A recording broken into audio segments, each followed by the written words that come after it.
Release হয়েছে, election commission বা সিইওর office থেকে যে নোটিফিকেশনটা জারি করা হয়েছে সেখানে যে তথ্য দেওয়া হয়েছে যে সব মিলিয়ে টোটাল অ্যাডিশন গত আড়াই মাসে, তার মানে ফর্ম 6 বা ফর্ম 6A, যারা বাইরে থাকে তারা ফর্ম 6A ফিল আপ করবে, আর যারা নতুন ভোটার তারা ফর্ম 6 করবে। সেখানে প্রায় 1,82,036 জন ফর্ম 6 ফিল করেছে, এবং টোটাল ডিলিশনের ক্ষেত্রে, যেটাকে আমরা ফর্ম 7 বলি, সেখানে 5,46,053 জন রয়েছে। আমি আপনাদের অনুরোধ করব যে ইলেকশন কমিশনের বা সিইও ওয়েস্ট বেঙ্গলের যে টুইটার হ্যান্ডেল রয়েছে, সেই টুইটার হ্যান্ডেলে একটা বুলেটিন জারি করা হয়েছিল 19শে জানুয়ারি 2026, এবং 19শে জানুয়ারি শেষ দিন ছিল ফর্ম 7 জমা দেওয়ার ক্ষেত্রে। খুব সম্ভবত 14 বা 15 তারিখ অবধি ছিল, তারপরে ওরা একটা নোটিফিকেশন করে আরো 4 দিন বাড়িয়েছিল, যখন বাঁকুড়ায় বিজেপির একটা গাড়ি ধরা পড়ে ফর্ম 7 বোঝাই অবস্থায়। 7-8 হাজার ফর্ম 7 জমা দেওয়ার একটা চক্রান্ত চলছিল। এটা করতে না পারায় ইলেকশন কমিশন বিজেপিকে সুবিধা করিয়ে দেওয়ার জন্য আরো 4 দিন সময়সীমা বাড়িয়েছিল, এবং 19th of January last date ছিল ফর্ম 7 জমা দেওয়ার ক্ষেত্রে। সেই যে বুলেটিনটা বেরিয়েছিল, সেই বুলেটিনটা বেরিয়েছিল 7:06, সকালে নয়, অর্থাৎ সারাদিন চলে যাওয়ার পরে, ওয়ার্কিং আওয়ার্সের পরে। 7:06 যে ফর্ম 7 এর সংখ্যা ওখানে ছিল 41,961। আপনারা গেলে আপনারা দেখতে পাবেন, এটা এখনো রয়েছে সিইও ওয়েস্ট বেঙ্গলের টুইটার হ্যান্ডেলে। বুলেটিনের ডেট হচ্ছে 19 জানুয়ারি 2026। কালকে যে আপডেটটা ইস্যু করা হয়েছে, সেখানে ফর্ম 7 এর ক্ষেত্রে সংখ্যা দেওয়া হয়েছে 5,46,053। তো এই 5 লক্ষ অ্যাডিশন হলো কোত্থেকে? আমাদের প্রথম প্রশ্ন। এগুলো আমরা ধাপে ধাপে সব সুপ্রিম কোর্টে জমা দেবো, কিন্তু আমাদের কর্তব্য এটা মানুষের কাছে আনা, জনসমক্ষে আনা, এবং সংবাদ মাধ্যম সমাজের মানুষের চোখ এবং কান। তাই আপনাদের মাধ্যমে আমরা মানুষকে অবগত করতে চাই যে যে জায়গাগুলোতে অনিশ্চয়তা, অসামঞ্জস্যতা রয়েছে, আমরা সেগুলো আপনাদের কাছে তুলে ধরব। 2 হচ্ছে, প্রথম যখন ড্রাফট লিস্ট বেরিয়েছিল তখন আপনারা জানেন যে লজিক্যাল ডিসক্রিপেন্সি বলে কোনো ক্যাটেগরি ছিল না। এসআইআর এর যে নোটিফিকেশন 27শে অক্টোবর ইস্যু করা হয়েছিল, এবং বলা হয়েছিল বাংলায় এসআইআর শুরু হবে, ইনিউমারেশন ফর্ম বিলি করা হবে নভেম্বর মাসের 4 তারিখ থেকে। সেখানে লজিক্যাল ডিসক্রিপেন্সির কোনো মানে নাম পর্যন্ত মেনশন করা ছিল না, কোনো উল্লেখ ছিল না, কোথাও কোনো লজিক্যাল ডিসক্রিপেন্সি বলে কোনো বস্তুই ছিল না। কার্যত ড্রাফট লিস্টে আমরা দেখেছি, তারপরেও আমি সাংবাদিক বৈঠক করে আপনাদের বলেছি যে যে সমস্ত রাজ্যে এসআইআর চলছে সেখানে বাংলায় ডিলিশন সব থেকে কম। এবং যেহেতু বিজেপি নেতারা প্রথম থেকে একটা টার্গেট দিয়ে দিয়েছে, কেউ বলেছে 1 কোটি নাম বাদ যাবে, কেউ বলেছে 1.5 কোটি নাম বাদ যাবে, কেউ বলেছে 1,20,00,000 নাম বাদ যাবে, তাই সেই টার্গেট পূরণের লক্ষ্যে জোর জবরদস্তি, এবং অন্যান্য কোনো রাজ্যে এটা হয়নি, একমাত্র বাংলার ক্ষেত্রে এরা লজিক্যাল ডিসক্রিপেন্সি বলে একটা বস্তু রাতারাতি তৈরি করলো, তৈরি করে 1,20,00,000 মানুষকে লজিক্যাল ডিসক্রিপেন্সির নামে ঢুকিয়ে দিল। এবং লজিক্যাল ডিসক্রিপেন্সির সাথে আরেকটা ক্যাটেগরি ছিল আনম্যাপড। আনম্যাপডে ছিল 32 লাখ। তো লজিক্যাল ডিসক্রিপেন্সি বলে যখন কিছু ছিলই না, আমরা পরবর্তীকালে ইলেকশন কমিশনের কাছে গিয়ে বললাম আপনি লিস্ট জনসমক্ষে আনুন, তারা আনতে রাজি হলো না। পরবর্তীকালে সুপ্রিম কোর্টের হস্তক্ষেপে সেই লিস্ট জারি করতে তারা বাধ্য হয়েছে। কার্যত 4-5 দিন লেটে করেছে, কিন্তু তাও সুপ্রিম কোর্টের হস্তক্ষেপের কারণে, দেশের সর্বোচ্চ আদালতের আদেশ ছিল বলে তারা করেছে। 32 লক্ষ আনম্যাপ কেস বেড়ে গিয়ে রাতারাতি এখন আন্ডার অ্যাডজুডিকেশন হয়ে গেছে 60 লক্ষ কেস। যে সমস্ত কেস, আমি জানি না যারা এখানে সাংবাদিকরা উপস্থিত রয়েছেন আপনারা ভিতরে ঢুকে সাবজেক্ট বুঝে নির্বাচন কমিশন বা সিইওর অফিসে প্রশ্ন এখনো কেন করেননি। সুপ্রিম কোর্টে স্পষ্টত বলা হয়েছিল যে অমীমাংসিত যে কেসগুলো রয়েছে সেইগুলো জুডিশিয়াল অফিসারদের কাছে যাবে। 21 তারিখ রাত্রে ইয়ারোদের পোর্টাল বন্ধ করে দেওয়া হয়, ফ্রিজ করে দেওয়া হয় 21শে ফেব্রুয়ারি, এবং 21 তারিখের রাত্রের পর থেকে যে কেসগুলো 21 তারিখ অবধি হয়ে গেছে সেগুলো নিয়ে আর প্রশ্ন থাকবে না।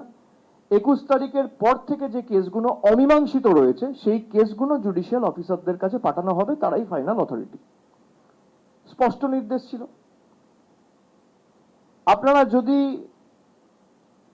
ঠিকমতো খোঁজ নেন, যারা এসআইআর এর যুক্ত, সিইও অফিসে যারা রয়েছে বা ইআরও যারা রয়েছে বা ডিইও হিসেবে যারা কাজ করছে বা এই ইআরও হিসেবে প্রত্যেকটা বিধানসভায় 20 জন 25 জন ইআরও রয়েছে, এমনকি বিএলও যারা রয়েছে, প্রায় 1 লক্ষ লোক তো এসআইআর এ কাজ করছে নির্বাচন কমিশনের অধীনে সুপ্রিম কোর্টের অর্ডারে। 14 লক্ষ কেস ছিল অমীমাংসিত। আমি আবার বলছি, সংখ্যাটা 14 লক্ষ। এমন 14 লক্ষ কেস ছিল অমীমাংসিত, বাকিগুলো সব তার নিষ্পত্তি হয়ে গেছিল। ইআরও এইআরও লেভেলে তারা সমাধান বা প্রতিকার করেছিল, কোনটা ইনএলিজেবল আর কোনটা এলিজেবল তারা ঠিক করেছিল। তারাই কোয়াসি জুডিশিয়াল অথরিটি, তারাই ফাইনাল অথরিটি, তারাই ঠিক করেছিল। কোন জাদুকাঠির বলে রাতারাতি 1 সপ্তাহের মধ্যে এই 14 লক্ষ কেস বেড়ে 60 লক্ষ হলো?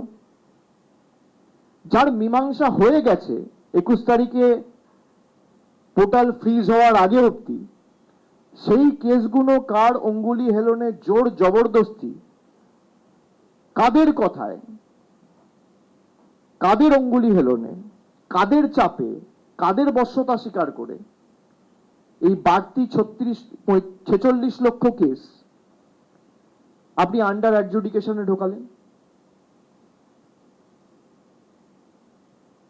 এটা আমার দ্বিতীয় প্রশ্ন। আমার তৃতীয় প্রশ্ন, কালকে আমি দেখলাম সিইও কে আপনারা প্রশ্ন করেছেন, উনি বলছেন কারোর নাম যদি বাদ গিয়ে থাকে বা কাউকে যদি মৃত দেখিয়ে দেওয়া হয় ছোটখাটো ব্যাপার।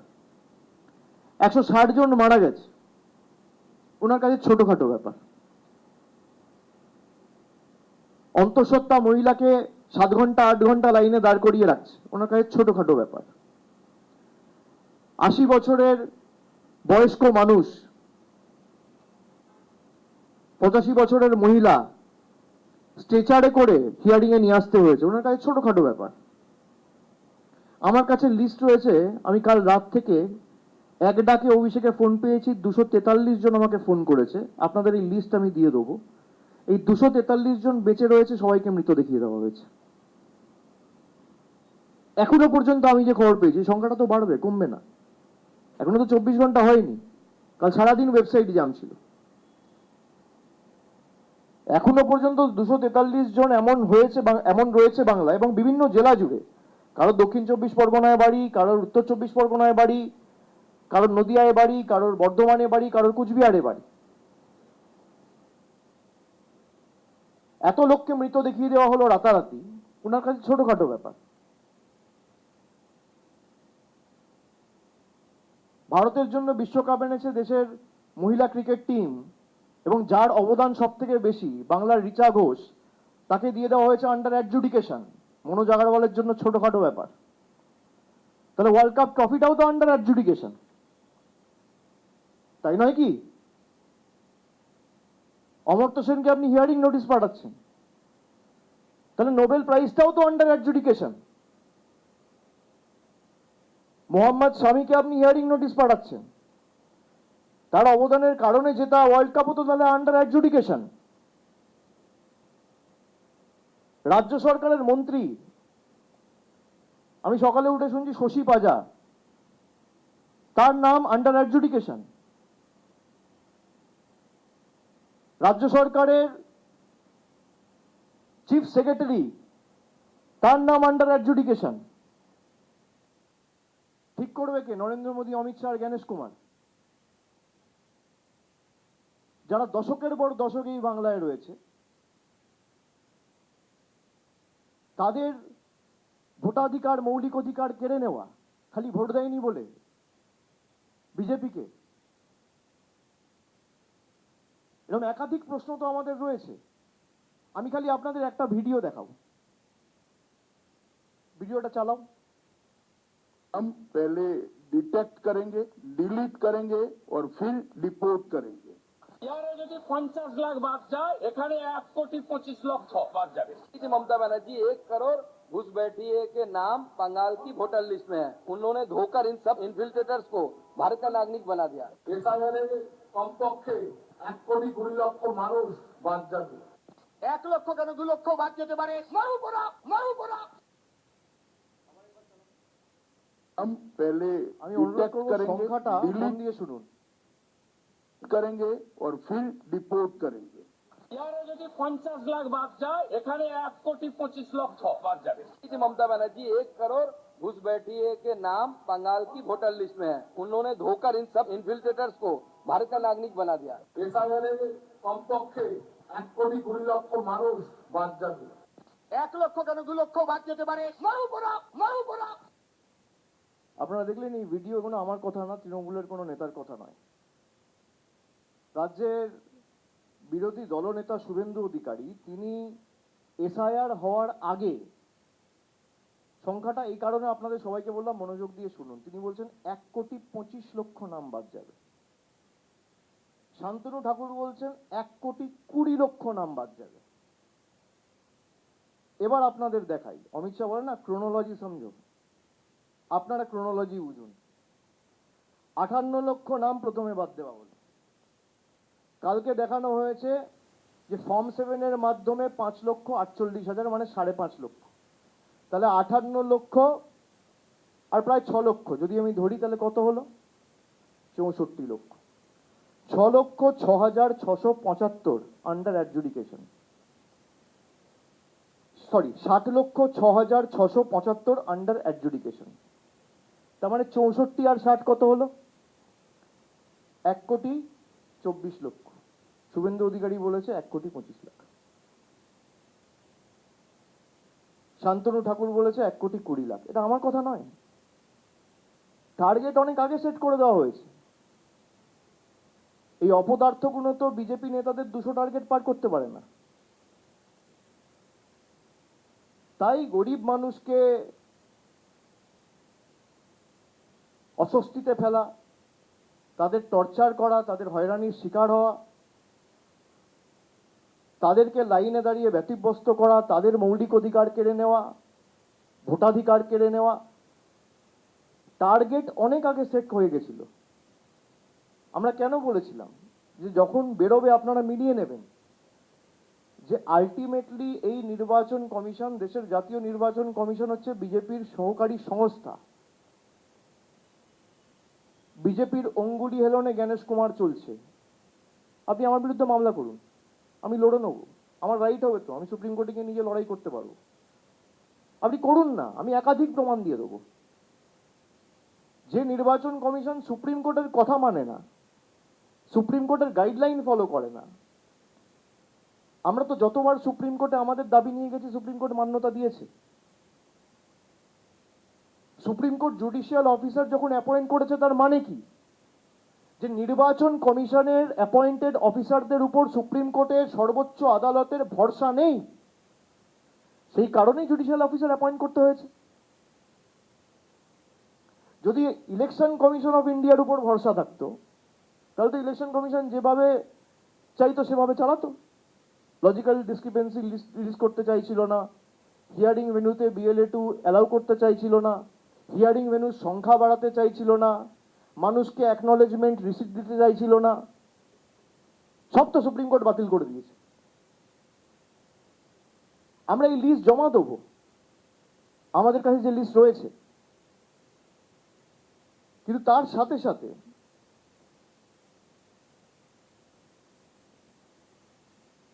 আমি যেমন আপনাদের বললাম রিচা ঘোষের কথা, শশী পাঁজার কথা, এরকম একাধিক, যেমন আমাদের রাজ্যসভার আরেকজন প্রতিমন্ত্রী রয়েছে গোলাম রাব্বানি, তার নাম আন্ডার অ্যাডজুডিকেশন দেওয়া হয়েছে। এছাড়া আমডাঙ্গার 3 বারের বিধায়ক রফিকুর রহমানের নাম আন্ডার অ্যাডজুডিকেশন দেখানো হয়েছে। কুমারগঞ্জের বিধায়ক তোরাফ হোসেনের নাম আন্ডার অ্যাডজুডিকেশন দেখানো হয়েছে। চণ্ডীতলার বিধায়ক আকবর আলী খন্দকার তৃণমূলের জন্মলগ্ন থেকে তৃণমূলের সাথে ছিল, তিনি আজকে আমাদের মধ্যে নেই, শ্রীরামপুরের এমপি ছিল। সেই আকবর আলী খন্দকারের স্ত্রী চণ্ডীতলার বিধায়ক সদস্য সাথী খন্দকারের নাম আন্ডার অ্যাডজুডিকেশন দেখানো হয়েছে। বীরভূমের জেলা পরিষদের সভাধিপতি কাজল শেখের নাম আন্ডার অ্যাডজুডিকেশন দেখানো হয়েছে। সন্দেশখালী 1 নম্বর ব্লকের বর্তমান বিডিও সায়ন্তন সেন, তার নাম আন্ডার অ্যাডজুডিকেশন দেখানো হয়েছে। ময়নাগুড়ির কর্মরত বিডিও প্রসঞ্জিৎ কুন্ডুর নাম আন্ডার অ্যাডজুডিকেশন দেখানো হয়েছে। এরকম একাধিক কেস।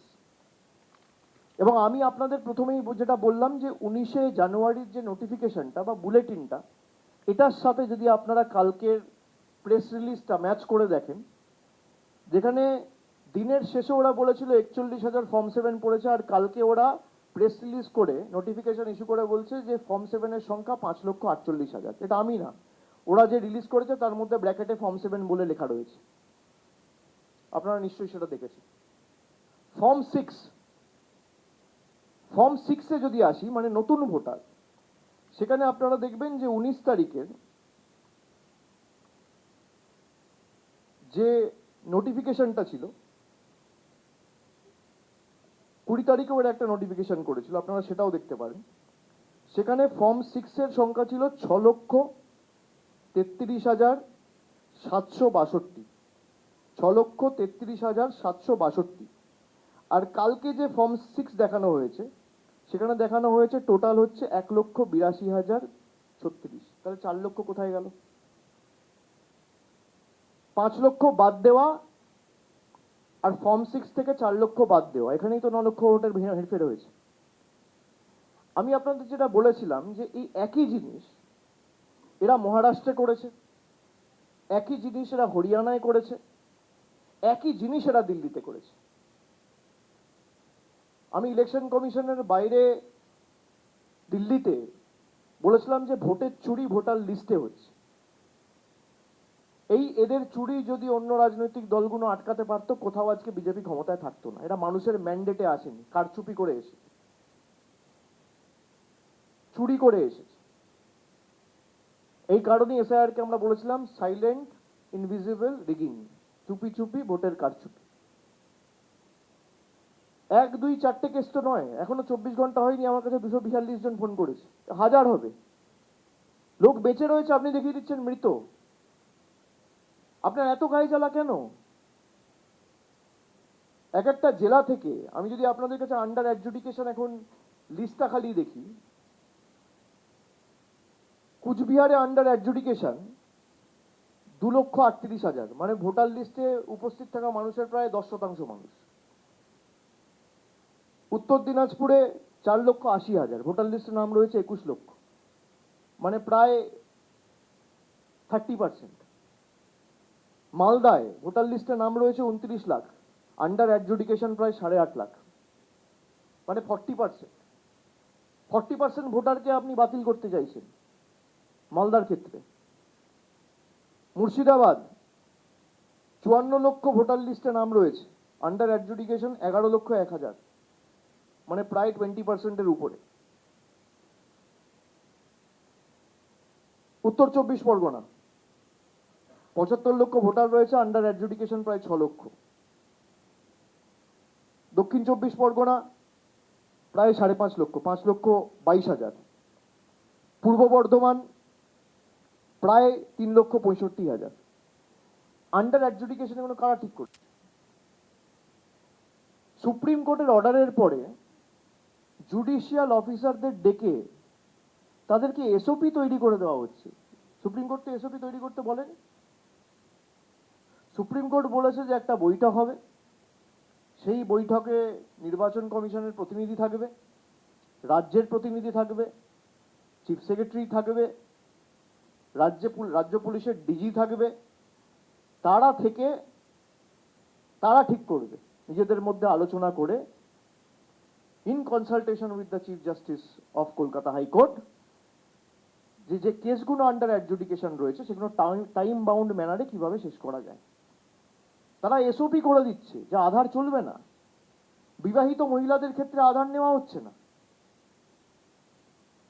সুপ্রিম কোর্ট অনেক আগে, প্রায় 7 মাস 8 মাস আগে যখন এসআইআরটা নিয়ে চ্যালেঞ্জ হয়েছিল, তখন বলেছিল আধার আইডেন্টিটি হিসেবে ব্যবহার হতে পারে, কিন্তু নাগরিকত্বের ক্ষেত্রে আধার ব্যবহার করা যাবে না। যাদের অলরেডি ড্রাফট লিস্টে নাম রয়েছে তাদের তো নাগরিকত্ব নিয়ে প্রশ্ন নেই, তাদের ন্যাশনালিটি তো এস্টাবলিশড। তার মানে কি, তাদের ম্যাপিং হয়ে গেছে, সেই কারণে তাদের ড্রাফট লিস্টে নাম বেরিয়েছে। ড্রাফট লিস্টে নাম বেরোনোর পর কারোর বিয়ে হয়ে ধরুন হুগলির কেউ চলে গেছে কোলাঘাটে, পূর্ব মেদিনীপুরের কেউ বিয়ে হয়ে গেছে নদিয়ায়, দক্ষিণ 24 পরগনার কারোর বিয়ে হয়ে গেছে উত্তর 24 পরগনা, বা উত্তর 24 পরগনার কারোর বিয়ে হয়ে গেছে দক্ষিণ 24 পরগনার কোনো একটা বিধানসভায়। তার ক্ষেত্রে আধার নেওয়া হচ্ছে না, মহিলাদের নাম বেছে বেছে বাদ দেওয়া হচ্ছে, এসসিদের নাম বাদ দেওয়া হচ্ছে, সংখ্যালঘুদের নাম বাদ দেওয়া হচ্ছে, এসটিদের নাম বাদ দেওয়া হচ্ছে, বেছে বেছে, যারা বিজেপিকে ভোট দেয় না। আমি আপনাদের একটা তথ্য দিই, যেমন মালদার ক্ষেত্রে 2021 সালে সুজাপুরে বিজেপি ভোট পেয়েছিল 18,000। প্রতিহিংসা পরায়ণতা কাকে বলে? একটা বিধানসভায় 18,000 ভোট পেয়েছিল, এত হাজার হাজার কোটি টাকা খরচা করে। সেখানে আন্ডার অ্যাডজুডিকেশন একটা বিধানসভা থেকে 1,34,000, মানে 90% অফ দ্য বিধানসভা। আপনি বলে দিন না এই বিধানসভার মানুষ ভোট দেবে না, আপনি ঠিক করুন। আপনারা হাইকোর্ট মানেন না, আপনারা সুপ্রিম কোর্ট মানেন না, আপনারা লোয়ার কোর্ট মানেন না। একটা বিধানসভায় 1.5 লক্ষ ভোটার, সেখানে 1,34,000 under adjudication. Ratua BJP vote পেয়েছিল 57,000, আন্ডার অ্যাডজুডিকেশন 1,04,000। একটা বিধানসভার সংখ্যা, এটা জেলার নয়। মালতীপুর বিজেপি ভোট পেয়েছিল 36,156, under adjudication 94,737। Harishchandrapur BJP vote পেয়েছিল 49,000, under adjudication 91,000। Mothabari BJP vote পেয়েছিল 43,000, আন্ডার অ্যাডজুডিকেশন প্রায় 80,000। খালি 5টা বিধানসভার, মালদায় তো 12টা বিধানসভা রয়েছে, আমি খালি 5টা বিধানসভার উদাহরণ আপনাদের সামনে তুলে ধরলাম, যে একটা বিধানসভার 5%, 7%, 10% লোক নয়, 90% লোক আন্ডার অ্যাডজুডিকেশন। এটা কোন পর্যায়ে দেশটাকে নিয়ে গেছে? আর এটা একমাত্র বাংলায় হচ্ছে। আর যেখানে এসআইআর হচ্ছে সেখানে কিন্তু এত নিয়ম, এত রেস্ট্রিকশন, এই বৈমাতৃসুলভ আচরণ বা বৈষম্য কিন্তু নেই, একমাত্র বাংলার ক্ষেত্রে প্রযোজ্য। এটা আমি মালদার ক্ষেত্রে দিলাম। এবার আপনাদের মুর্শিদাবাদের 5টা বিধানসভা বলি। রঘুনাথগঞ্জ বিজেপি ভোট পেয়েছিল 27,000, আন্ডার অ্যাডজুডিকেশন 1,15,000 একটা বিধানসভা থেকে। ভগবানগোলা বাই ইলেকশন হয়েছিল, তৃণমূল জিতেছিল, বিজেপি ভোট পেয়েছিল 18,490। বদলানিতে 1,10,000 মানুষকে আন্ডার অ্যাডজুডিকেশন রাখা হয়েছে। শামশেরগঞ্জ 1,08,400 লোককে আন্ডার অ্যাডজুডিকেশন রাখা হয়েছে। সুতি 1,04,980 জনকে আন্ডার অ্যাডজুডিকেশন দেখানো হয়েছে। লালগোলা 1 লক্ষ মানুষকে আন্ডার অ্যাডজুডিকেশন দেখানো হয়েছে। কোনোটা 80% অফ দ্য বিধানসভা, কোনোটা 78%, কোনোটা 75%, কোনোটা 70%, কোনোটা 60%। একটা বিধানসভায় মেরে কেটে 1.5 থেকে 2 লাখ লোক থাকে। 80% পোল হলে 1,60,000 লোক ভোট দেয়, 2 লাখ লোক যদি থাকে সেই বিধানসভা, তার মধ্যে 1.5 লাখ লোককে রাখা হচ্ছে আন্ডার অ্যাডজুডিকেশন। নির্বাচন কমিশন তো বললো না কজন রোহিঙ্গা ধরা পড়েছে, কজন বাংলাদেশি ধরা পড়েছে, সব বড় বড় ভাষণবাজি করছিল। আজকে তো এদের উচিত প্রকাশ্যে নিঃশর্তে সামনে জনসমক্ষে এসে কান ধরে উঠবস করে বাংলার মানুষের কাছে ক্ষমা চাওয়া। আমাদের বাংলাদেশি বাংলাদেশি বলে তো দাগিয়ে দিয়েছিল। যেখানেই বাঙালিরা যাচ্ছিল অত্যাচার করছিল, বাংলায় কথা বললে বলা হচ্ছিল বাংলাদেশ। এদের নেতারা বলেছে বাংলা বলে কোনো ভাষা নেই, বাংলার অস্তিত্ব কার্যত অস্বীকার করেছে। এতটাই রাগ এদের বাংলার উপর। আর সিপিএম যখন বলে যে তারা নাকি বিজেপির বিরুদ্ধে লড়াই করছে, তৃণমূল লড়ছে না, আপনি দেখুন না, একই সাথে তো দুটো নির্বাচন, কেরালার নির্বাচন, বাংলার নির্বাচন, একই মাসে হবে, একই বছরে হবে, একই সময় হবে। তা যারা অভিযোগ করছে তাদের ভূমিকা কি ছিল গ্রাউন্ডে, কোর্টে? বিজেপি কেরালার নাম ক্লিয়ার করে দিল, কেরালাম, আমার তাতে আপত্তি নেই, হোক। কিন্তু 2018 সালে আমরা মন্ত্রিসভায় ক্লিয়ার করে কেন্দ্রের কাছে সেই প্রস্তাব পাঠিয়েছি, আজকে 8 বছর অতিক্রান্ত, বাংলার নাম তো ক্লিয়ার করলো না। বাংলার প্রতি এত রাগ, বাঙালির প্রতি এত রাগ, এই বৈষম্য কেন? আমরা বলেছিলাম আমরা প্রতিবাদ করতে জানি, আমরা লড়াই করতে জানি। কেস যেহেতু সাবজুডিস এবং সর্বোচ্চ আদালতে বিচারাধীন, আমরা বিচার ব্যবস্থাকে সম্মান করি। আমাদের আস্থা ভরসা সুপ্রিম কোর্টের উপর রয়েছে। যদিও বিজেপি বিচার ব্যবস্থাকেও কিভাবে ইনফ্লুয়েন্স করতে চায়, এবং আমার প্রকাশ্যে বলতে কোনো আপত্তি নেই, আমরা বিগত দিনেও দেখেছি। ফোন করে করে থ্রেট করা, যারা এখানে অবজারভাররা এসছে ইলেকশন কমিশনের, তাদের ফোন থেকে হোম সেক্রেটারি ফোন করে থ্রেট দিয়েছে জুডিশিয়াল অফিসারদের। আমাকে নেই নেই করে 20 জন জুডিশিয়াল অফিসার বলেছে।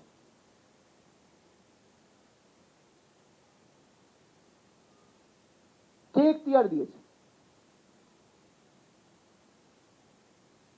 খুব গায়ে লেগেছে। 2024-এ হেরেছেন, 2023-এর পঞ্চায়েতে হেরেছেন, 22-এর পুরসভায় হেরেছেন, 24 থেকে 25 অব্দি যে 12টা উপনির্বাচন হয়েছে সবকটায় হেরেছেন, 21-এ হেরেছেন। 26-এ আপনাদের আসন সংখ্যা 50-এর নিচে যাবে। আমি 1 বছর আগে যা বলেছিলাম আজও তাই বলছি। এসআইআর করুন আর এফআইআর করুন, দম থাকলে মানুষের ময়দানে বিচার হবে, জনগণের আদালতে বিচার হবে। আসুন, কোর্টেও আপনাদের ষড়যন্ত্র ধোপে টেকেনি, আর মানুষের ময়দানও জনগণের ময়দানেও টিকবে না।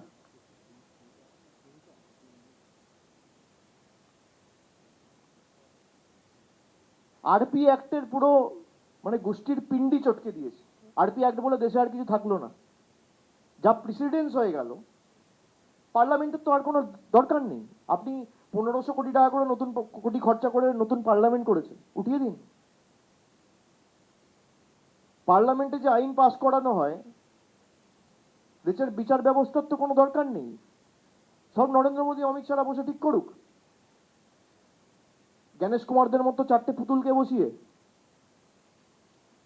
অন্যরা প্রতিবাদ প্রতিরোধ করেনি, কষ্ট হয়েছে হয়তো হজম করেছে, বাংলা তো হজম করবে না। এটাই তো পার্থক্য বাংলার অন্য রাজ্যের মধ্যে।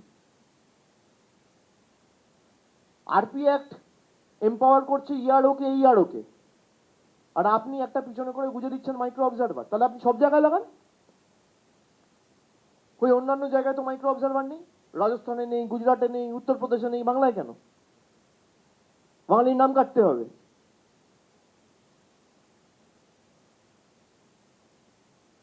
এদের যা পরিণতি 21-এ হয়েছিল, তার থেকে আরো করুণ পরিণতি 26-এর বিধানসভা ভোটে হবে।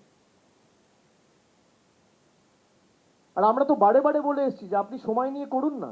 এই 2 মাসের প্রক্রিয়া তো টানতে টানতে 4 মাস লাগলো, তাও এখনো লিস্ট বেরোয়নি। আপনি 2 বছর ধরে এসআইআর করতেন, কেউ তো বারণ করেনি। আপনি যাদেরকে আন্ডার অ্যাডজুডিকেশন রেখেছেন এদের ভোট তো আপনিও পেয়েছেন। তাদের নাম যদি ডিলিট হয়, তাদের নাগরিকত্ব যদি অবৈধ হয়, আপনার পদও, প্রধানমন্ত্রী পদও তো অবৈধ, দেশের কেন্দ্রের সরকার তো অবৈধ। আমাদের তো নির্বাচন এমনি 26 সালে হবে। আপনি যে 3 বছর থাকবেন, তাহলে আপনি অবৈধ, আপনার এক্সপায়ারি ডেট তো হয়ে গেছে, আপনি তো ছাড়ছেন না। মানুষ অবৈধ, আপনি বৈধ, বাহ। বাংলায় 60 কোটি লোক যদি আন্ডার অ্যাডজুডিকেশন থাকে, আপনার প্রধানমন্ত্রিত্ব পদও আন্ডার অ্যাডজুডিকেশন থাকা উচিত।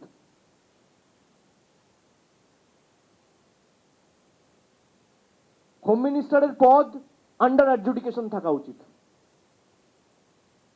এই সরকার যারা রাষ্ট্রপতি নির্বাচিত করেছে, সেই রাষ্ট্রপতির পদও, বা যিনি এখন পদে রয়েছেন, সেটাও আন্ডার অ্যাডজুডিকেশন থাকা উচিত। যারা গভর্নর হয়ে, সেন্ট্রাল রিপ্রেজেন্টেটিভ হয়ে নমিনেটেড হয়ে যাচ্ছেন, সব আন্ডার অ্যাডজুডিকেশন থাকা উচিত। মানুষকে আপনি আন্ডার অ্যাডজুডিকেশন রাখবেন আর নিজে ফুর্তিতে ঘুরে বেড়াবেন। অন্য রাজ্যের মানুষ আপনার ফাঁদে পা দেবে, বাংলার মানুষ পা দেবে না। এই কারণেই বাংলা 4টে রাজ্য থেকে আলাদা। আমাদের দলনেত্রী মমতা বন্দ্যোপাধ্যায়, রাজ্যের মুখ্যমন্ত্রী, তিনি নিজে সুপ্রিম কোর্টে কেস ফাইল করেছেন এবং সংবিধান আমাকে সেই সুযোগ দিয়েছে যে আমার কেস আমি নিজে লড়তে পারি। তিনি নিজে লড়েছেন তার কেস। দেশের সর্বোচ্চ আদালতে তিনি নিজে সশরীরে উপস্থিত হয়ে সাধারণ মানুষের জন্য প্রশ্ন করেছেন। গত ফেব্রুয়ারি মাসে সে চিত্র আপনারা সবাই দেখেছেন। অন্যান্য যে বিরোধী দলের নেতা নেত্রীরা আছে, না আছে রাস্তায়, না আছে কোর্টে, না আছে পার্লামেন্টে, কোথাও নেই। খালি টিভি চ্যানেল আর সোশ্যাল মিডিয়ায় যত বিপ্লব। মমতা বন্দ্যোপাধ্যায়ের দাবি, তৃণমূলের দাবিকে তো সুপ্রিম কোর্ট মান্যতা দিয়েছে। আমরা হিয়ারিং ভেন্যুর সংখ্যা বাড়াতে বলেছিলাম, ডিসেন্ট্রালাইজ করতে বলেছিলাম, করেছে। লজিক্যাল ডিসক্রিপেন্সি লিস্ট করতে বলেছিলাম, পাবলিশ করতে বলেছিলাম, করেছে। সুপ্রিম কোর্ট বলেছে যে কোথাও একটা নির্বাচিত সরকার এবং দেশের নির্বাচন কমিশন, একটা কনস্টিটিউশনাল বডি, দুজনের মধ্যে একটা অবিশ্বাসের পরিবেশ তৈরি হয়েছে, সেখানে জুডিশিয়াল অফিসারদের অ্যাপয়েন্ট করা হবে এবং তারাই ঠিক করবে। যে হারে জুডিশিয়াল অফিসাররাও তো মানুষ, ওদের কাছে তো কোনো জাদুকাঠি নেই বা সফটওয়্যার নেই।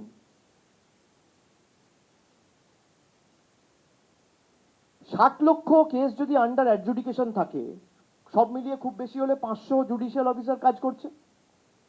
একদিনে 20 থেকে 30টা করে কেস যদি করা হয়, তাহলে 500 জুডিশিয়াল অফিসার খুব বেশি হলে দিনে 10 থেকে 15,000 কেস করবে। আমি 20,000 ধরে নিলাম। তাহলে 60 লক্ষ কেস ক্লিয়ার করতে কতদিন লাগবে? নেই করে 4 মাস। এটা মার্চ, এপ্রিল, মে, জুন। তাহলে ইলেকশন হবে কি করে? বিজেপি চায় না ইলেকশন হোক। বিজেপির একটা অংশ বিচার ব্যবস্থাকে ব্যবহার করে নির্বাচন পেছাতে চায়। তার কারণ এরা জানে যদি নির্বাচনে যাই ভোকাট্টা হয়ে যাব। বিজেপির মিছিল মিটিং গুলো দেখুন না, এসআইআর ওখানে হয়েছে, যত ডিলিশন ওখানে। যাও 2-4 জন ছিল, কেউ নেই।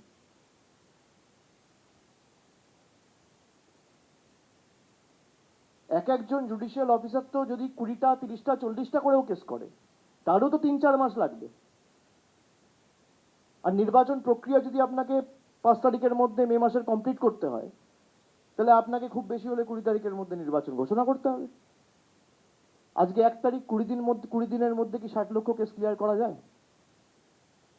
কোন জাদুকাঠি আছে? 500 লোক মিলে দিনে খুব বেশি হলে, আচ্ছা 20টা করছে, আমি 50টা ধরছি, তাহলেও 25,000 কেস। 20 দিনে খুব বেশি হলে 7.5 লাখ কেস। 5 লাখ ছিল, আমি আরো 2.5 লাখ ধরলাম, 7.5 লাখ কেস। 60 লাখ কেস করতে হবে। প্রথমত এই যে 60 লাখ কেস পাঠানো হয়েছে, এটাই অবৈধ। পাঠানোর কথা ছিল 14 লাখ কেস। পাঠিয়েছে 46 লক্ষ এক্সট্রা, 60 লাখ নিজের ইচ্ছা মতো। সুপ্রিম কোর্টের গাইডলাইনে অত্যন্ত স্পষ্টভাবে লেখা রয়েছে যে judicial officers will use their conscience. Judicial অফিসাররা নিজেদের বোধ, বুদ্ধি, বিবেক, জ্ঞান, নৈতিকতা ব্যবহার করে কেসগুলো ক্লিয়ার করবে। তারা বাধ্য নয় নির্বাচন কমিশন যে গাইডলাইন দিচ্ছে সেটা ফলো করার। নির্বাচন কমিশনের উপর সুপ্রিম কোর্টের ভরসা নেই বলে জুডিশিয়াল অফিসারদের অ্যাপয়েন্ট করা হয়েছে। প্রত্যেকটা জুডিশিয়াল অফিসারও যদি এই সাংবাদিক বৈঠক পরবর্তীকালে দেখে বা দেখছেন, তাদের কাছে আমার বিনম্র অনুরোধ থাকবে হাত জোর করে যে সুপ্রিম কোর্টের গাইডলাইন মেনে সবাই যেন কাজ করে। সুপ্রিম কোর্টের গাইডলাইন ভায়োলেট করে ইলেকশন কমিশন এসওপি তৈরি করেছে জুডিশিয়াল অফিসারদের জন্য। সেই এসওপি তৈরি করার ক্ষেত্রে কোনো রকম রাজ্য সরকারের কোনো প্রতিনিধির সাথে আলোচনা করেনি, যেটা সুপ্রিম কোর্টের অর্ডারের পরিপন্থী, যেটা টোটালি কন্ট্রাডিক্টরি। 20 তারিখের বুলেটিন আর গতকালের যে প্রেস রিলিজ, দুটোর মধ্যে পার্থক্য করলে ফর্ম 6-এও গরমিল রয়েছে, ফর্ম 7-এর ক্ষেত্রেও গোলমাল রয়েছে। এইভাবে বিজেপি ভোট চুরি করে বাংলায় জিততে চায়। চুরি তো আমরা আটকেছি, হাতে নাতে ধরেছি, কিন্তু এই যে বেঞ্চমার্ক সেট করে দেওয়া হয়েছিল 1,25,000, আর বিজেপির জ্ঞানেশ কুমার অমিত শাহর অঙ্গুলি হেলনে দেশের নির্বাচন কমিশন কার্যত এত বড় একটা সংস্থাকে ধ্বংস করে দিয়েছে। বিজেপির ছোট বড় মাঝারি নেতা বলেছে বলে তাকে টার্গেট ফুলফিল করতে হবে বলে টার্গেট সেট করে দেওয়া হয়েছিল। সেই টার্গেট মিট করার জন্য 1,24,00,000 কেসকে যে করে হোক বাংলা থেকে ডিলিট করতে হবে। তার মধ্যে 64 লাখ করে দিয়েছে, আর 60 লাখ আন্ডার অ্যাডজুডিকেশন রয়েছে। আমাদের কাছে কিছু বেসিক তথ্য আছে, আমরা আজকে সামনে আনবো না, দরকার হলে সুপ্রিম কোর্টে জমা দেব। যেখানে আমরা যখন মিটিং করতে গেছিলাম জ্ঞানেশ কুমারের সাথে, তিনি স্পষ্টত বলেছিল, এবং আমাদের কাছে তার প্রুফ রয়েছে, যে যদি একবার কারো নাম ড্রাফট লিস্টে উঠে যায় তার নাম আর কোনোভাবে ডিলিট করা যাবে না। তার কারণ তার ম্যাপিং হয়ে গেছে, তার নাগরিকত্ব নেওয়ার প্রশ্ন নেই। এবার হতে পারে কারোর একটা ডকুমেন্টেশনের সমস্যা রয়েছে, যেমন লজিক্যাল ডিসক্রিপেন্সির ক্ষেত্রে নামের পদবীর ক্ষেত্রে অনেককে ডাকা হয়েছে, সেগুলো কাগজপত্র সাপেক্ষ জমা করে দেবেন, সেগুলো মিটে যাবে। সে একটা প্যান কার্ড দেখিয়ে দেবে, বা কারোর কাছে পাসপোর্ট থাকলে পাসপোর্ট দেখিয়ে দেবে, বা অ্যাডমিট কার্ড থাকলে অ্যাডমিট কার্ড দেখিয়ে দেবে, জমি জায়গার কাগজ থাকলে সেটা দেখিয়ে দেবে, মিটে যাবে। নাম থাকার পরেও, ম্যাপিং হয়ে যাওয়ার পরেও যদি আপনি ডিলিট করেন, আপনি মিটিংয়ে যেগুলো বলেছিলেন জ্ঞানেশ বাবু, সব কিন্তু তৃণমূলের হাতে রয়েছে। প্রকাশ্যেও আনবো, সুপ্রিম কোর্টেও জমা দেবো। ওয়ান করে দিয়ে গেলাম আজকে, পালানোর পথ খুঁজে পাবেন না। যারা ভাবছেন অতি চালাকের গলায় দড়ি, বেশি চালাকি করতে যাবেন না। আমাদের দুর্বল ভাবার কোনো কারণ নেই, আমাদের সৌজন্যতা আমাদের দুর্বলতা নয়। আপনি যে ভাষায় বোঝেন আমরা সে ভাষায় জবাব দিতে জানি। আপনাকে চ্যালেঞ্জ করলাম, আপনি আমার বিরুদ্ধে মামলা করুন যাতে আমি লড়ার সুযোগ পাই। আপনাকে যদি এক্সপোজ না করতে পারি আমি রাজনীতি করব না। আপনি করুন। বিধানসভা ধরে ধরে কি এদের ঔদ্ধত্য অহংকার, 162 জন মারা গেছে বলে ছোট ব্যাপার। মানুষের জীবনের কোনো দাম নেই, লাইনে দাঁড়িয়ে আছে কোনো দাম নেই। আগামী দিন মানুষ বিচার করবে। যাদেরকে আপনি আন্ডার অ্যাডজুডিকেশন রেখেছেন, 6 মাসের মধ্যে এরাই কেন্দ্র সরকারকে আন্ডার অ্যাডজুডিকেশন রাখবে। বাংলার ক্ষমতা কি বাংলা দেখাবে। ব্যাটেল অফ স্ট্যালিনগ্রাড মনে আছে, তার পুনরাবৃত্তি হবে। যারা বাংলাকে দুর্বল ভাবছেন, যে একতরফা নাম কেটে দেবো, প্রতিবাদ করার কেউ থাকবে না, আমরা আমাদের কর্মীদের ইতিমধ্যে নির্দেশ দিয়েছি, যেখানে যেখানে এরকম কেস রয়েছে ইমিডিয়েটলি ডিইও যেহেতু হায়ার অথরিটি, তার কাছে অ্যাপিল করবে, দরকার হলে ফর্ম 6 ফিল আপ করবে। ইমিডিয়েটলি তাদের নাম তোলার ব্যবস্থা করতে হবে। আর সাধারণ মানুষের প্রতিও আমার আবেদন থাকবে, যে ভয় কেউ পাবেন না। এই 162টা প্রাণ আমরা হারিয়েছি আমাদের সহ নাগরিক দেশের, সহ রাজ্যবাসী। ভয়ে ভীতিতে তারা আত্মঘাতী হয়েছে। তৃণমূলের কোনো নেতা বলেনি যে 1 কোটি নাম বাদ যাবে, বিজেপির নেতারা বলেছে। এই ভয়ের আতঙ্কের পরিবেশ যদি কেউ ছড়িয়ে থাকে, তার জন্য একমাত্র দায় হচ্ছে বিজেপি আর ইলেকশন কমিশন। তার জবাব কিন্তু সুদে আসলে মানুষ নেবে। এরপর আপনাদের যদি কোনো প্রশ্ন থাকে কারণ আপনারা করতে পারেন।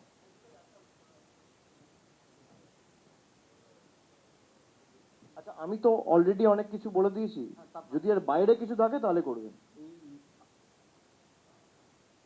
আমার প্রশ্ন হচ্ছে, অলরেডি তো বিচারাধীন এই বিষয়টা, এই নতুন ভোটারদের যারা অ্যাপ্লাই করেছিল 5 লাখের কাছাকাছি, কিন্তু 1 লাখের সামান্য বেশি নাম উঠেছে, এই বিষয়টাও কি আপনারা আদালতে তুলবেন?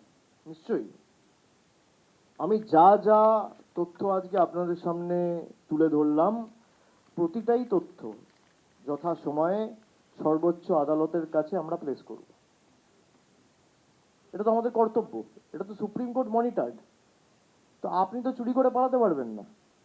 ইলেকশন কমিশন ভাবছে আমি একতরফা চুরি করে যা ইচ্ছা তাই করে যাবো, আমাকে ধরার কেউ নেই, তার কারণ আমার মাথার উপর নরেন্দ্র মোদী আর অমিত শাহর হাত রয়েছে।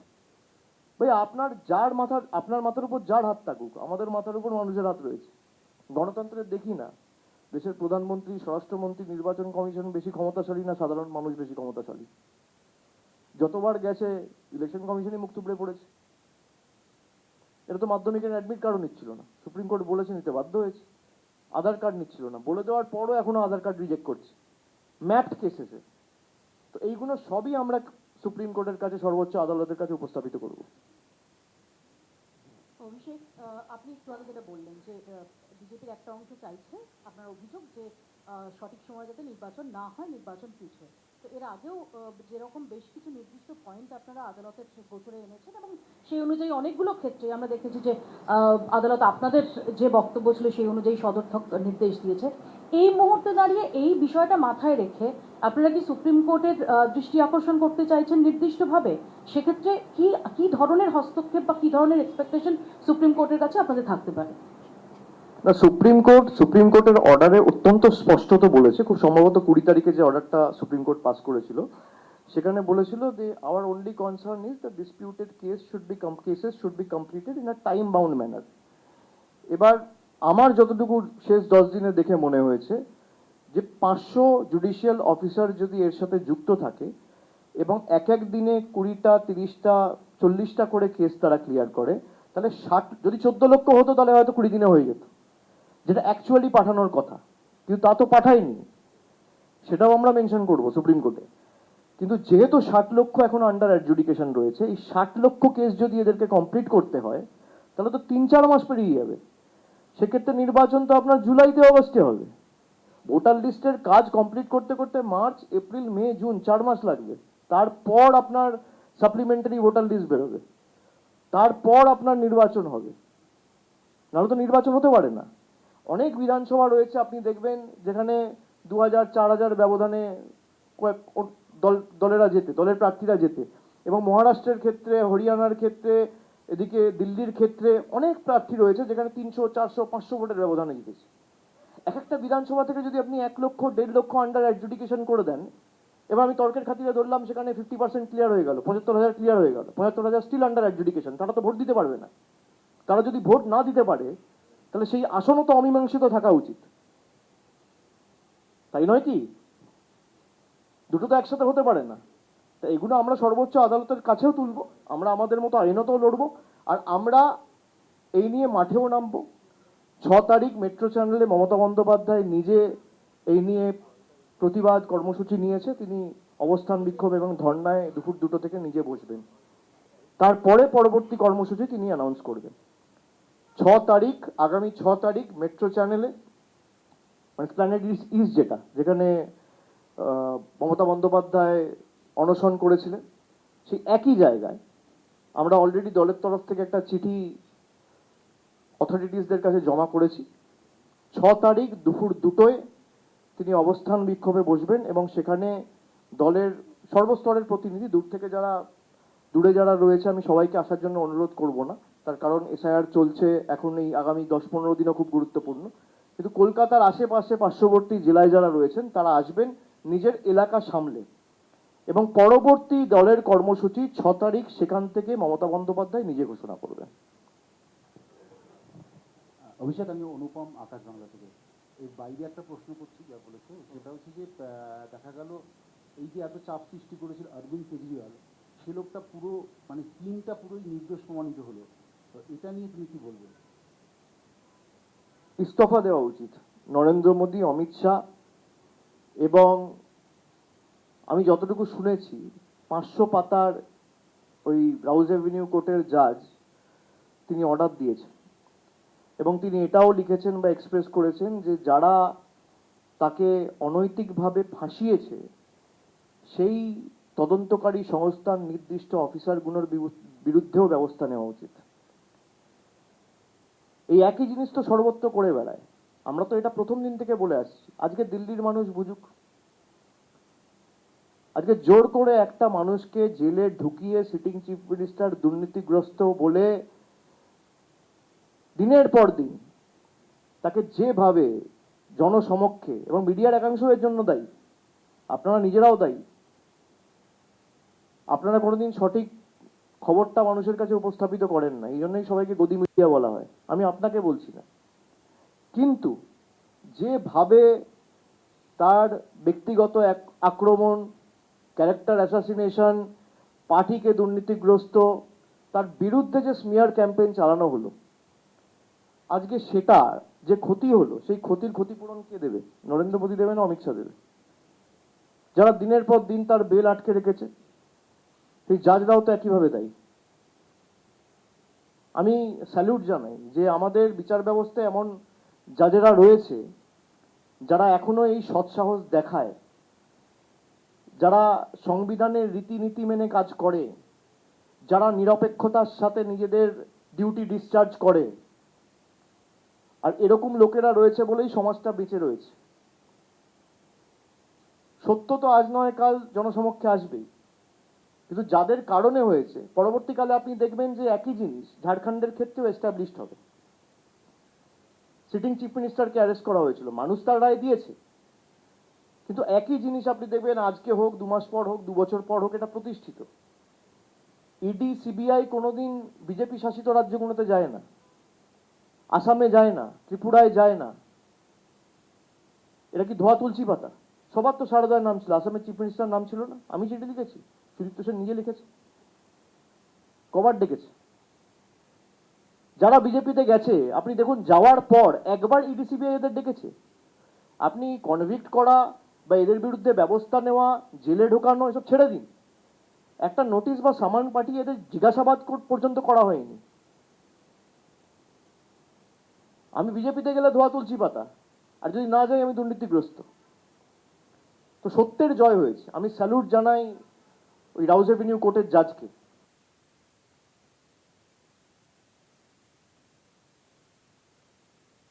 আমরা চলে এলাম এই প্রশ্নের পরিপ্রেক্ষিতে। আগের যে বিষয়টি নিয়ে আমাদের আলোচনা হচ্ছিল, আপনি প্রায় কিছুক্ষণ সাংবাদিক সম্মেলন করলেন, যে যে আশঙ্কাগুলো করা হচ্ছিল সেই আশঙ্কাগুলোর জায়গায় এসে আমরা এখন এই মুহূর্তে দাঁড়িয়েছি, এবং এই যে 60 লক্ষ বিচারাধীন যে নাম, তার সম্পূর্ণ করতে গেলে আপনি যে কথাটা বলছেন যে 3-4 মাস লাগবে, সেক্ষেত্রে দাঁড়িয়ে তাহলে কি আমরা ভোট পিছিয়ে যাচ্ছে এই আশঙ্কা সেটা নাকি পুরনো লিস্টে ভোট হোক সেই দাবি তোলা না, সেটা তো আমি বলতে পারি না। আমরা আমাদের কথাটা প্লেস করতে পারি, যেহেতু মামলা সাবজুডিস, বাকি সিদ্ধান্ত সুপ্রিম কোর্টের।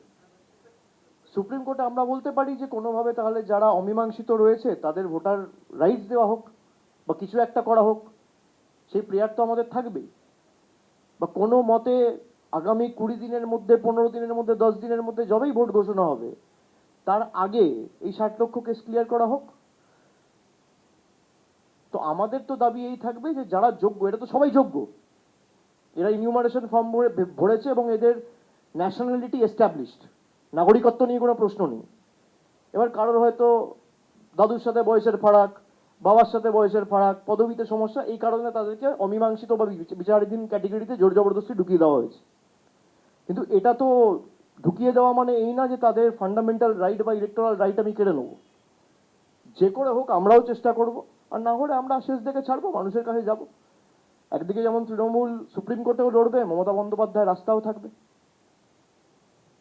Sir just trying to understand মানে হোয়াট ইজ দি আমরা এখন একদম কনফিউজ যে ইলেকশন কমিশন যদি ইলেকশন অ্যানাউন্স করে দেয়, সুপ্রিম কোর্ট একবারও বলেনি যে ইলেকশন হতে পারে, সুপ্রিম কোর্ট বলেছে will not be creating any impediment in the SIR work. Supreme court এটাও বলেনি যে এসআইআর না হওয়া পর্যন্ত ইলেকশন অ্যানাউন্স হতে পারে না। যদি এর মাঝখানে ইলেকশন অ্যানাউন্স করে দেয়, দেন হোয়াট হ্যাপেন্স? এর মাঝখানে যদি ইলেকশন অ্যানাউন্স করে দেয় তাহলেও সুপ্রিম কোর্ট যাওয়ার আমার রাইট আছে। সুপ্রিম কোর্ট ক্লিয়ারলি বলেছে যে কেসগুলো আন্ডার অ্যাডজুডিকেশন রয়েছে তাদের সাপ্লিমেন্টারি লিস্ট তোমাকে পাবলিশ করতে হবে। It can be partly, it can be fully. তো তুমি যদি পার্টলি পাবলিশ করো ইলেকশনের আগে তাহলে ওয়েল অ্যান্ড গুড, আর যদি না করো তাহলে সুপ্রিম কোর্টকে আমি জানাবো, পরবর্তী সিদ্ধান্ত সুপ্রিম কোর্টের। মানে আমি আমার কথা প্লেস করতে পারি, সুপ্রিম কোর্ট কি করবে কি না করবে, আর যেখানে যেখানে বাদ গেছে মানুষের কাছে যাবো, বিচার চাইবো। আমাদের যাওয়ার তো দুটো, মানুষ সাধারণ মানুষ যদি বিপদে পড়ে যাওয়ার তো দুটো তিনটেই রাস্তা, হয় মানুষের কাছে যাও ডেমোক্রেসিতে, নইলে তুমি পার্লামেন্টে যাও, নইলে তুমি সুপ্রিম কোর্টে যাও। এই তো রাস্তা, হয় কোর্টের কাছে বিচার চাও, নইলে তুমি পার্লামেন্টে কোনোভাবে বিচার চাও, বা রাষ্ট্রপতির কাছে চাও, নইলে মানুষের কাছে চাও। এখানে যারা সুপ্রিম কোর্টের যে নির্দেশ দেওয়া হয়েছে সেই নির্দেশও মানা হচ্ছে না।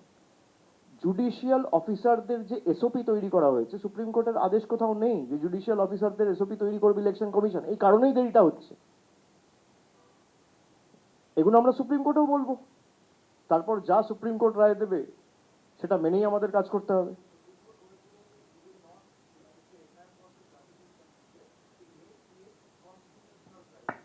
Do you suspect that with all these what you are I apprehend, yes. the DJP is trying to create a constitutional crisis Yes, in Bengal? yes, and to me it looks like a very carefully drafted strategy where they're taking the judicial route without putting any blame on any judges or justices. They're taking the judiciary route to delay the election and impose something like a precedence rule. Because they can't face the people. They doesn't have the courage to face the people. So we can only hope that the judiciary acts and stand up to protect the soul of the country. That's it.